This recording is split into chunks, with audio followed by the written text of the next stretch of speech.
C'est un plaisir d'être avec vous en personne. À vrai dire, quand on m'a dit qu'il fallait venir ici, j'étais un peu inquiète parce que c'est la première fois que je sors de chez moi pour parler. D'ailleurs, je parle beaucoup, je suis tout le temps en train de donner des conférences, mais tout par Zoom. Et l'autre challenge, c'était que je dois le faire en français, qui n'est pas ma langue de travail, ni ma langue d'origine. Alors, je m'excuse parce que des fois, je connais pas les termes, mais je pense que c'est mieux que je fasse des erreurs que de parler en anglais.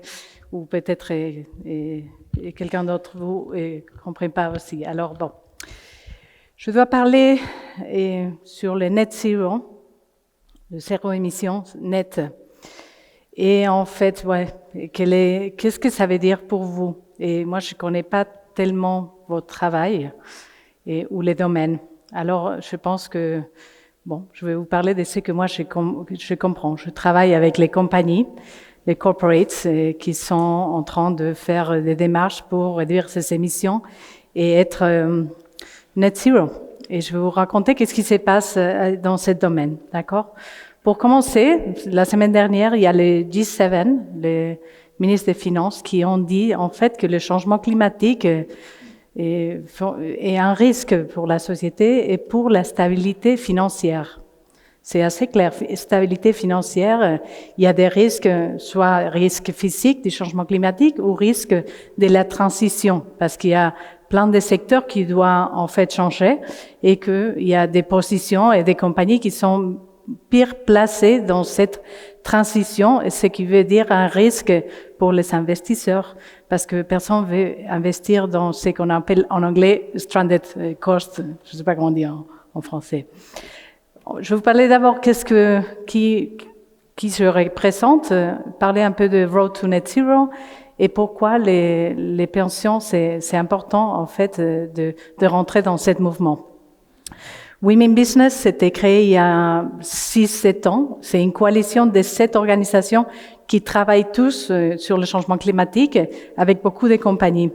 On a 1600 compagnies qui font partie de nos initiatives que vous allez voir tout de suite. Et en fait, c'est que on était créé pour donner en fait une image et aussi des actions qui soient alignées et qui en fait se présentent au gouvernement comme partenaires et en leur disant en fait nous comme compagnie, on est prêt à prendre des plans ambitieux pour réduire nos émissions.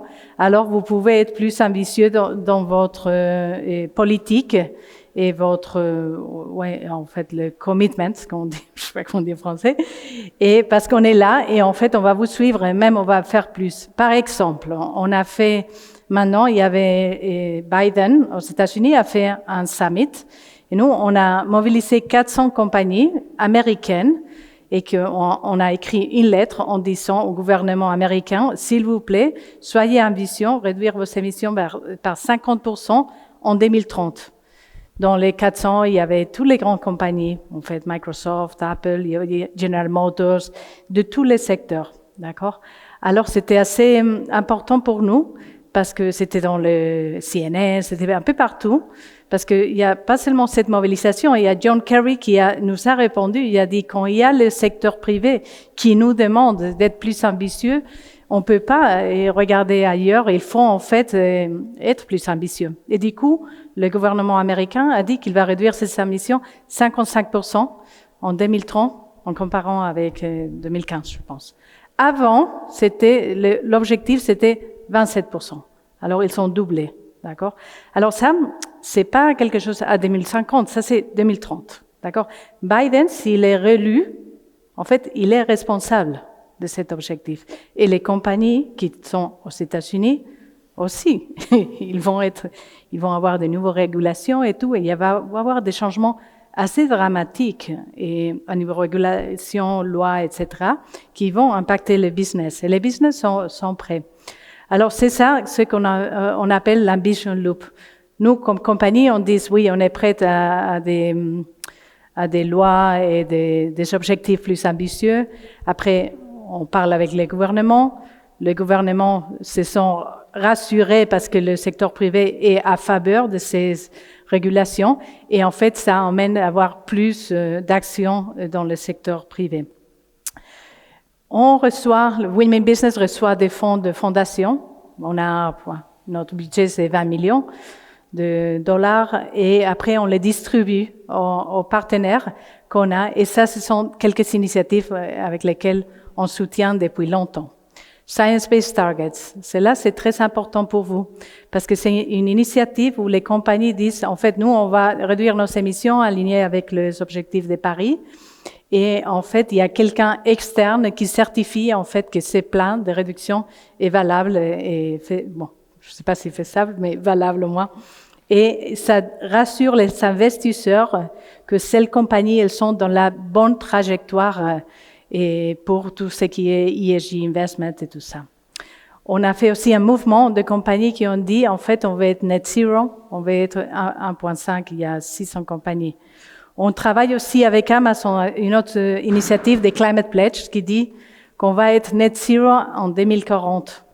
Et aussi, on travaille avec les petites entreprises, avec les SME Climate Hub pour leur donner aussi une manière, en fait, pour leur donner des outils et les possibilités pour eux pour faire partie de cette mouvement et en fait pour devenir plus attractifs vis-à-vis les banques ou vis-à-vis les grandes compagnies avec qui ils fournissent.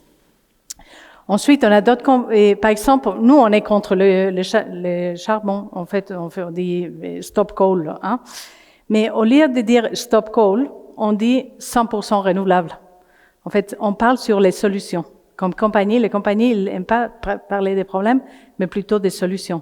Alors, on a des initiatives comme RE100, EP100, EV100. EV100, c'est compagnies qui veulent être 100% électriques, véhicules électriques. Alors, c'est Stop Internal Combustion Engine. En fait, nous, on appelle EV100.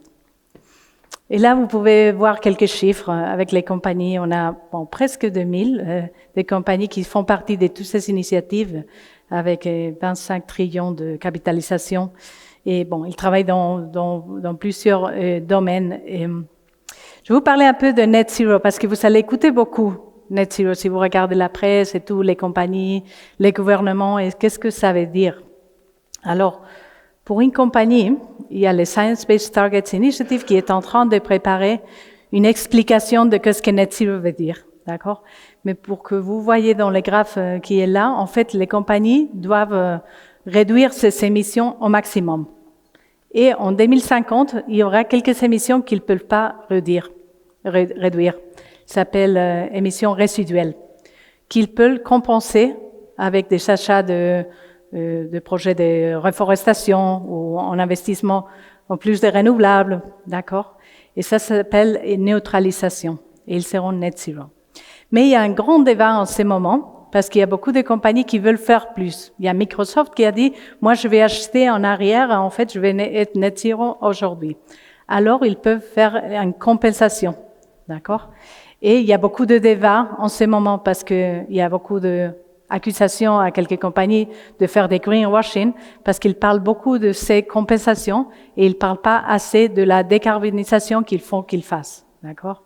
Alors, c'est pour ça que c'est important d'avoir un guidance qui est reconnu comme le Science Based Targets Initiative, et c'est pour ça que nous, on est à fond sur eux. Même s'il y a quelques problèmes, même si c'est difficile, il faut que tous, on ait des règles claires que quand on parle de net zero, ça veut dire ce qu'on voit là. À niveau mondial, ce que ça veut dire, c'est que, en fait, il faut réduire par la moitié les émissions d'ici chaque 10 années. Alors, en 2030, il faut réduire de 54 gigatonnes qu'on est maintenant à 27 gigatonnes. Vous vous rappelez, États-Unis, 55%. Je vais vous montrer d'autres pays, d'accord? Mais 2040, ça va être 13 gigatonnes et net zero vers 2050. Ça, c'est énorme. En fait, il y a des gens qui disent c'est presque impossible, d'accord? Mais aussi, on pensait en fait que pour les vaccins, ça va aller être pas possible d'avoir des vaccins en 9 mois et c'était possible. Alors c'est pas, en fait, la possibilité, c'est un terme qui est relatif. C'est en fait les vouloir, en fait le will, on dit en anglais, c'est qui est important. Les pays sont en fait en train de donner ces plans de réduction d'émissions. États-Unis, 52%, et l'Union européenne, 55%. Le Royaume-Uni, 68%. Le Japon, presque 50%. Les Japon, ils ont été toujours en arrière. Ils sont assez ambitieux. Et en fait, le monde est en train de changer à une vitesse, surtout aux États-Unis, mais aussi en Europe, et que, en fait, c'est difficile de nous, des fois, d'être plus ambitieux des mouvements. Vous allez beaucoup écouter à propos de Glasgow, ok, et qui va se passer, si tout va bien, en novembre, la COP 26. C'est un moment très important parce que c'est quand les pays devaient en fait emmener leurs nouveaux plans de réduction des émissions, et ils sont en train d'annoncer d'ici à Glasgow.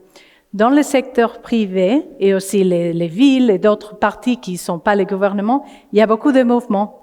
Il y a un mouvement qui est créé qui s'appelle le Race to Zero, qui d'ailleurs a été créé par les CEO de Women Business, qui s'appelle Nigel Toppin, qui est maintenant en fait le High Level Champion. Et moi, j'ai pris son travail après, une fois qu'il est parti, et l'année dernière. Et alors, il y a beaucoup des initiatives, vous allez écouter beaucoup dans la presse et tout ça. Pour les gouvernements britanniques, et on a parlé avec celui qui est en charge de négociation, il y a 3 choses qui sont très importantes. Ok, de finir le end coal, et mettre des dates pour finir la combustion interne dans les voitures. Et aussi, il y a une histoire qu'on avait promis les pays développés aux pays en voie de développement de leur donner 100 billions de dollars, et on n'a jamais arrivé. C'est un peu la honte, d'accord, parce qu'on est en train de dépenser des trillions en fait dans les recovery packages, mais en fait on est incapable, d'avoir cette solidarité et leur donner 100 billions, que c'est mais vraiment pas beaucoup. On est presque là, mais alors les pays en voie de développement sont assez fâchés, d'accord, parce qu'ils ne sont pas les vaccins, ils ne sont pas ce qu'on a promis, ils sont laissés un peu en derrière. Il y a tous les riches et les compagnies riches qui sont en train d'aller vers Net Zero, lorsqu'elles sont un peu en arrière. Alors, il y a toute cette histoire qui va jouer aussi au niveau politique. Et vous allez écouter beaucoup, en fait, le gouvernement parler de ça. Pour moi, en fait, à mon avis, il ne faut pas parler. En fait, il faut leur donner, en fait, l'argent qu'on avait promis, en fait. Mais bon. J'écris beaucoup sur ça, alors vous pouvez me suivre après par LinkedIn et tout ça, et vous pouvez comprendre. Mais on va parler des compagnies. Alors, qu'est-ce qu'elles font les compagnies? Bon, il y a toute une journey, comme on dit en anglais.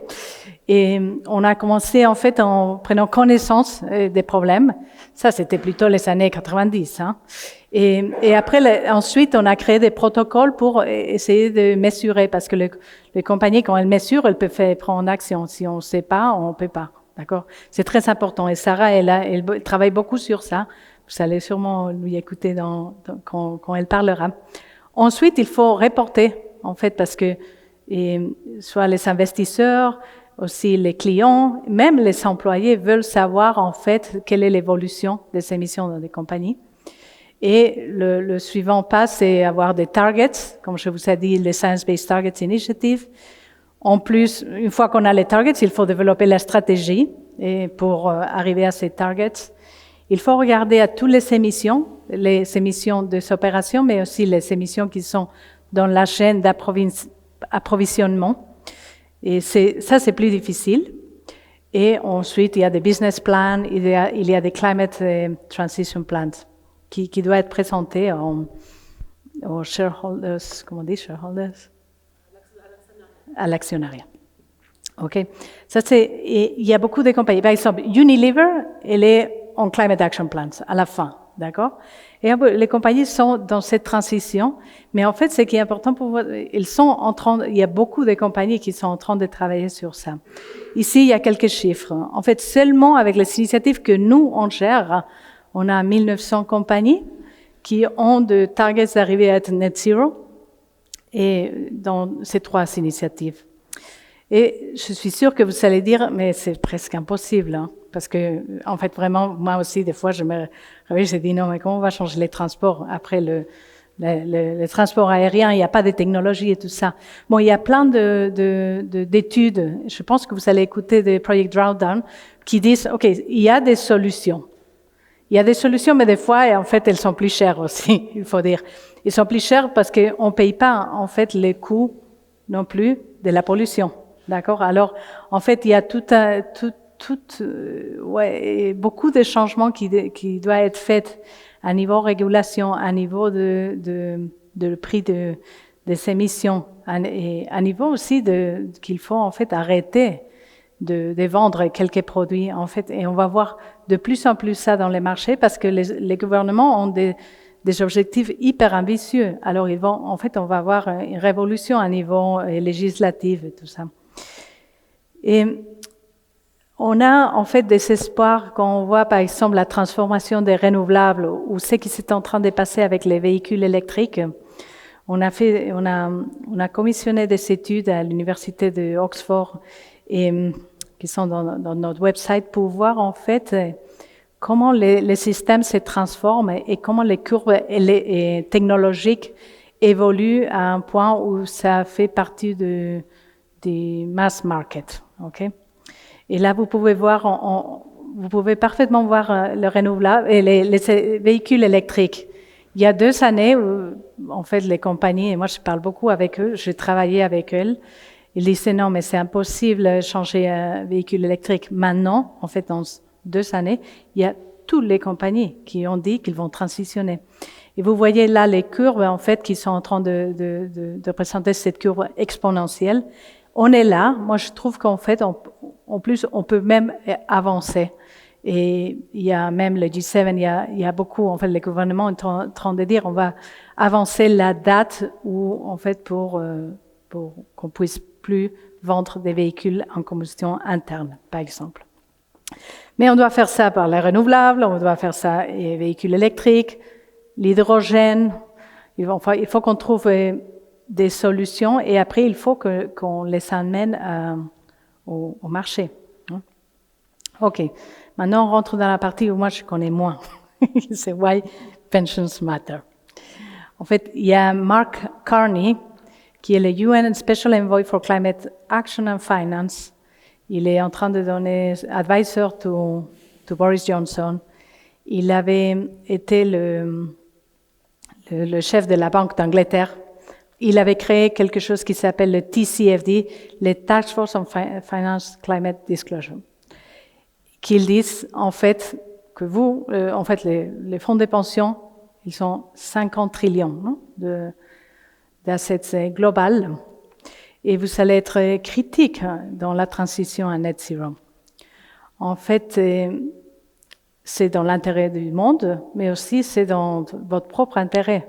Parce que dans la manière où vous investissez ces fonds, en fait, il faut faire attention de ne pas s'investir dans des industries qui vont partir. D'accord? Alors, il y a une initiative au Royaume-Uni qui s'appelle Make My Money Matter, qui est assez intéressant. Et moi, je vous invite à la suivre. Ils ont fait donner quelques données que je trouve que c'est très intéressant. En fait, les potentiels 3 trillions de pounds in the UK, ils pourront changer. En fait, il faut aboutir les objectifs de Paris seulement avec ces investissements. Il y a 7 d'entre 10 personnes, en fait, au Royaume-Uni, qui veulent que ces investissements, les investissements soient responsables, qu'ils ne soient pas dans les fossil fuels, dans les combustibles fossiles. La plupart des jeunes, ils veulent en fait choisir où leur argent est investi, parce qu'ils savent que en fait l'investissement a beaucoup plus de pouvoir que leur action individuelle. D'accord? Mais en fait, même s'il y a toutes ces évidences, les fonds de pension, en fait, ils sont en train toujours d'investir dans un sustainable, des compagnies qui ne sont pas durables. Hein. Il y a beaucoup de mouvements dans la communauté financière et très récemment, the Net Zero Banking Alliance, il y a 45 banques de 24 pays qui sont dit, en fait, on va mettre notre actif qui soit aligné avec Net Zero. OK? 28 trillions. Il y a les Net Zero Asset Managers, ça c'est plus, 87, qui sont dit aussi qu'ils vont en fait supporter en fait et convaincre les owners de d'être alignés à Net Zero. Et il y a le Net Zero Asset Owner Alliance avec 42 membres qui sont aussi dit en fait qu'ils vont faire tout le possible pour aligner leur portfolio vers 2050. Alors ça, je trouve que ce sont des données qui vous disent, par où les choses vont. Il y a ici des petits exemples de qu'est-ce qui se passe là et qui sont dans les journaux ces jours-là. Et en fait, les pensions globales, 40 trillions, et on dit qu'ils vont être alignés à Net Zero. Et bon, vous voyez, il y a plein de signaux qui montrent en fait qu'il y a une transition qui est en train de se passer. Je suis assez intéressée de savoir si vous voyez ça ici en Suisse. Je ne fais pas partie de votre cercle, je ne sais pas. Mais si vous n'êtes pas là, en fait, attention, parce qu'il y a tous les mouvements et vous allez les rater. Alors, Make My Money Matter, il a cette stratégie, c'est une campagne qui sont commencées au Royaume-Uni, mais je peux parfaitement voir cette campagne qui va mobiliser, en fait, dans d'autres pays, qui disent d'abord, en fait, il faut que les gens comprennent où, leur argent est investi, et en fait, il faut raise awareness. Et en fait, il faut qu'il y ait des partenariats pour qu'il y ait des commitments comme ceux qu'on avait avant, en fait, pour que les fonds de pension, les compagnies et les gens, en fait, qui sont leur argent dans les fonds de pension, en fait, ils prennent des actions à ces propos-là. Moi, je travaillais au World Business Council for Sustainable Development pendant 12 années. Et il y a 5 années qu'on a décidé de changer le fonds de pension, et parce qu'on voulait que ça investisse dans des investissements qui sont en fait alignés avec nos valeurs et ce qu'on travaille, d'accord? Et on va voir plus en plus ça. Et ensuite, il faut changer les régulations à ce moment-là. J'imagine qu'à niveau risque, va falloir que vous changez aussi, parce que ça va changer beaucoup les risques de vos portfolios d'investissement. Alors, il y a tous ces, en fait, des recommandations que Make My Money Matters fait pour les individus, pour les organisations et pour l'industrie. Je trouve que c'est intéressant que vous regardez ça et que vous voyez comment vous pouvez faire partie de ces mouvements. Pardon, je regarde tout le temps là et voilà. Et parce que en fait ça vous affecte et ça nous affecte aussi ceux qu'on habite ici en Suisse. Finalement, en fait, je vous ai parlé beaucoup de Net Zero, d'accord? Et Net Zero, c'est en 2050. Comme c'est tellement loin, il y a eu beaucoup de moments, des gens qui ont dit non, mais c'est pas possible, 2050, c'est trop loin. Nous, dans mon organisation, on a changé notre stratégie et notre narrative. Et en fait, nous, on influence beaucoup comment les compagnies parlent sur ça. Et on a changé ça il y a un mois. On a dit, en fait, on va aller à fond sur 2030. Parce que si on n'arrive pas à réduire les émissions par la moitié, on va pas arriver à Net Zero. Parce que 8 ans, c'est le mandat d'un CEO, un président, un PDG, c'est le mandat d'un chef d'État. Et parce que, en fait, il faut qu'on commence à transformer. Et c'est pas juste qu'on fasse des objectifs de réduction que nous, on va pas être responsables. C'est pour ça qu'on dit All in for 2030, Accelerating Action and Halving Emissions. Merci beaucoup et j'espère que vous avez bien compris. Merci. Au revoir.